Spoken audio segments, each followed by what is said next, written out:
In today's video, I am going to teach you AutoCAD line not showing while drawing in layout. If you are sketching in a layout and your line won't appear, it usually comes down to a viewport setting, a plotting flag on the layer, or how your linotype scale is configured. I'll walk you through each of these so you can quickly get your lines visible and ready to plot. First, make sure the layer isn't frozen in the active viewport. This is a viewport-specific control that can hide a layer only in that one window. Double-click inside the viewport to make it active. Then open the Layer Properties Manager. Look for the VP Freeze column. If you see that the layer is frozen there, thaw it so the sun icon is active. Because VP Freeze is per volt viewport. It's easy to miss if you are only thinking about global layer freeze. Once it's thawed, your line should display inside that viewport. If you are working with multiple viewports, remember you'll need to check each viewport where the line should be visible. Next, verify the layer is set to plot. In the Layer Properties Manager, find the printer icon for the layer. If it shows a red sign or no plot symbol, AutoCAD will exclude anything on that layer from plotting.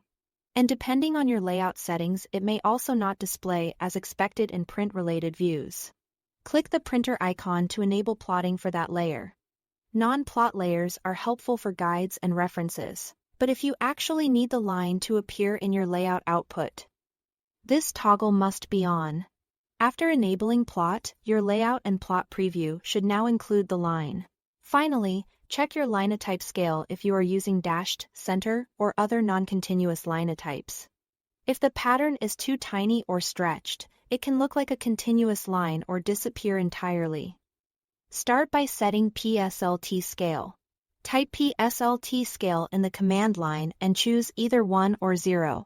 A value of 1 makes linotypes display consistently in paper space across viewports at different scales, which is often best for layouts. A value of 0 uses the model scale directly, which some workflows prefer. After that, adjust LT scale to control the overall pattern size.